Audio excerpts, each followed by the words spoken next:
आज हम दो मूवीज को एक्सप्लेन करेंगे। First movie exit 8, second movie वक्तु मगरिब। आपसे गुजारिश है कि पूरी वीडियो को एंडिंग तक देखें। चलिए शुरू करते हैं।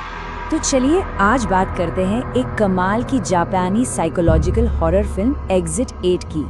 ये फिल्म 2023 के एक वायरल वीडियो गेम पर बनी है और रिलीज होते ही इसने सच में तहलका मचा दिया। इसे क्रिटिक्स और देखने वालों दोनों ने ही खूब पसंद किया। मतलब रॉटन टोमेटोज पर इसे 98% की जबरदस्त रेटिंग मिली है। तो आइए आज इसी की कहानी और इसके पीछे छिपे गहरे मतलब को समझने की कोशिश करते हैं। जरा सोचिए, आप एक ऐसे लूप में फंस गए हैं जो कभी खत्म ही नहीं होता और वहां से निकलने का सिर्फ एक ही रास्ता है। आपको हर छोटी से छोटी, अजीब से अजीब गड़बड़ी को पहचानना होगा। फिल्म की पूरी कहानी इसी एक बेचैन कर देने वाले आइडिया पर टिकी है, जो शुरू से ही मन में एक अजीब सा डर पैदा कर देती है। तो कहानी शुरू होती है एक बिल्कुल आम से दिखने वाले मेट्रो के गलियारे से, और यहीं हम मिलते हैं अपने हीरो से, ठीक उस पल में जब उसकी दुनिया पूरी तरह से उलटने वाली है। हमारा जो हीरो है, एक नौजवान, वो इस वक्त बहुत ही ज्यादा घबराया हुआ है। उसे अभी अभी अपनी एक्स गर्लफ्रेंड का फोन आया है और उसे पता चला है कि वो प्रेग्नेंट है। इस खबर से वो इतना बौखलाया हुआ है कि बस स्टेशन से बाहर निकलना चाहता है, लेकिन वो पाता है कि वो एक ही गलियारे में बार बार घूम फिर कर वापस आ रहा है। पर ये कोई मामूली गलियारा नहीं है, ये तो एक जानलेवा खेल का मैदान है जिसके अपने खुद के नियम हैं, और इन नियमों को समझना ही यहाँ से जिंदा बचने का इकलौता तरीका है। नियम सुनने में तो बड़े सीधे साधे लगते हैं, लेकिन है उतने ही खतरनाक। अपने आसपास को गौर से देखो। अगर कोई भी असामान्यता, कोई भी गड़बड़ नजर आए तो फौरन पीछे मुड़ जाओ। ऐसा करोगे तो एग्जिट का नंबर 1 बढ़ जाएगा। लेकिन अगर गड़बड़ पहचानने में चूक गए और आगे बढ़ गए तो सब कुछ वापस 0 पर आ जाएगा, और असली रास्ता वो है सिर्फ एग्जिट 8। और उसे पहली कामयाबी मिलती है एक बहुत ही डरावने नजारे के साथ। वो देखता है कि छत से खून टपक रहा है। यही है वो असामान्यता।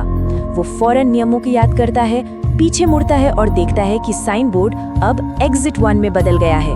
खेल शुरू हो चुका है और डर के साथ साथ उम्मीद की एक छोटी सी किरण भी जगी है। अब टेंशन और बढ़ती है। गलियारे में अक्सर दिखने वाला एक आदमी, वॉकिंग मैन, अचानक उसके ठीक पीछे आके खड़ा हो जाता है, और उसके चेहरे पर एक ऐसी अजीब, अप्राकृतिक और डरावनी मुस्कान है जो देखकर ही रूह कांप जाए। उस खौफ के पल में हमारा हीरो समझ जाता है कि यहाँ रुकना नहीं है, बस भागना है। चुनौतियाँ अब और भी ज्यादा अजीब, सररियल होती जा रही है। इस बार एक विज्ञापन के पोस्टर में जो आंखें बनी हैं, वो अचानक हिलने लगती हैं, उसे घूरने लगती हैं। अब खतरा सिर्फ लोगों से नहीं है, बल्कि ऐसा लग रहा है कि हकीकत खुद उसके खिलाफ हो रही है। और फिर उसे एक ऐसी सच्चाई पता चलती है जो सब कुछ बदल देती है। वो इस बुरे सपने में अकेला है ही नहीं। इस गलियारे में और भी लोग फंसे हुए हैं, और हर कोई अपने अपने तरीके से बाहर निकलने के लिए हाथ पैर मार रहा है। और यहीं पर हमें इस खेल का दिमागी असर देखने को मिलता है।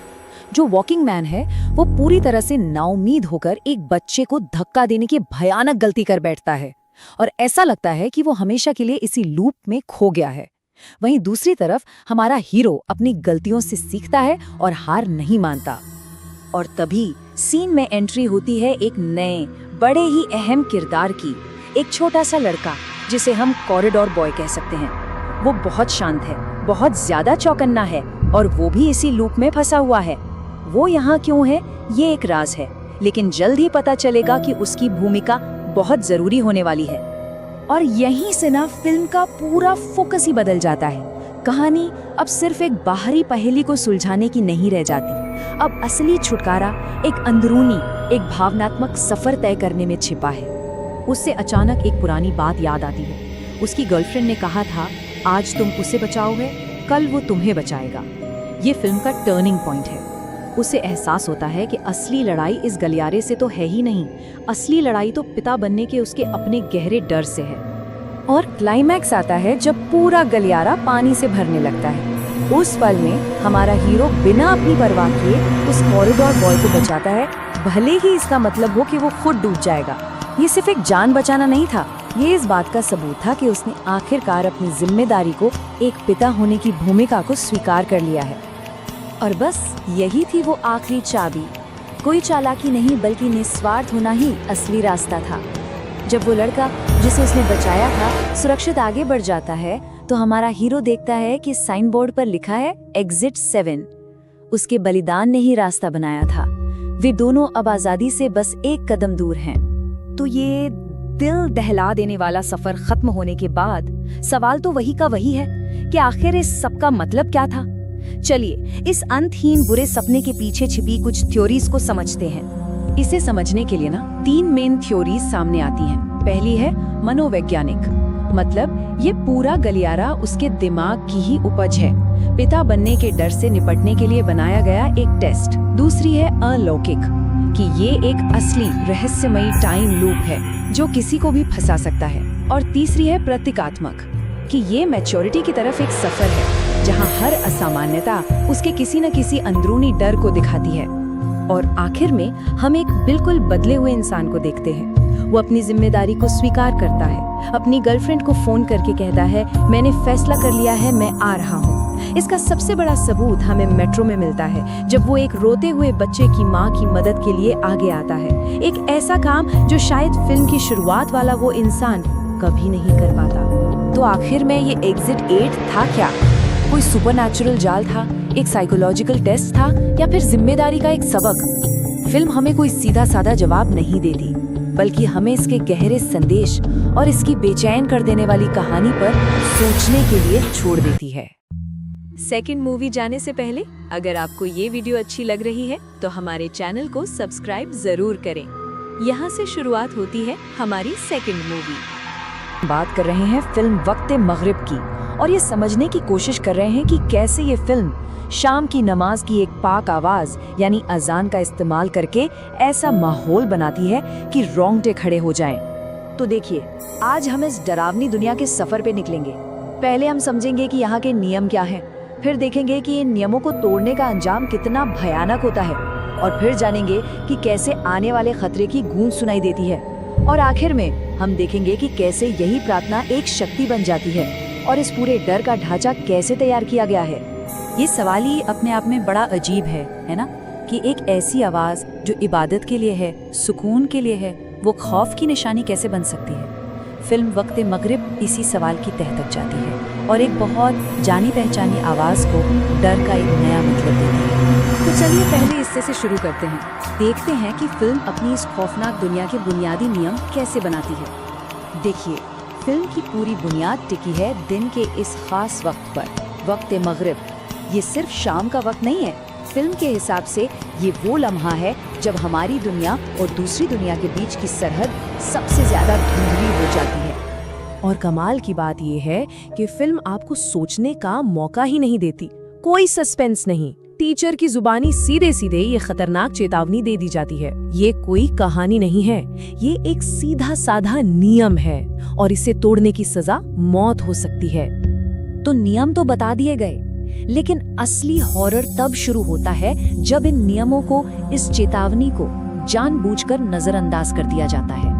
और ये देखिए, कारण और परिणाम कितना साफ है। शाम का वक्त है, बच्चे खेल रहे हैं, मगरिब की अजान शुरू होती है, उन्हें घर जाना चाहिए पर वो नहीं जाते हैं, और नतीजा, एक अनदेखी ताकत उन पर फौरन हमला कर देती है। कोई देरी नहीं, कोई वार्निंग नहीं। फिल्म इस आवाज का इस्तेमाल सिर्फ एक बार करके नहीं छोड़ देती, नहीं, ये आवाज बार बार लौट कर आती है। ये एक तरह का सिग्नल बन जाती है, एक अशुभ संकेत कि कुछ बहुत बुरा होने वाला है। पूरी फिल्म में जो भी किरदार इस खतरे की असलियत को जानते हैं वो बार बार सबको चेताते रहते हैं। टीचर बच्चों से कहती है घर जाओ, जो उस पुराने हमले में बच गया था वो भी चीख चीख कर कहता है कि शाम होने से पहले घर पहुंच जाओ। मतलब हर डूबता सूरज एक मौत का पैगाम लेकर आता है। तो फिल्म यहाँ पर एक बहुत सीधी लकीर खींच देती है।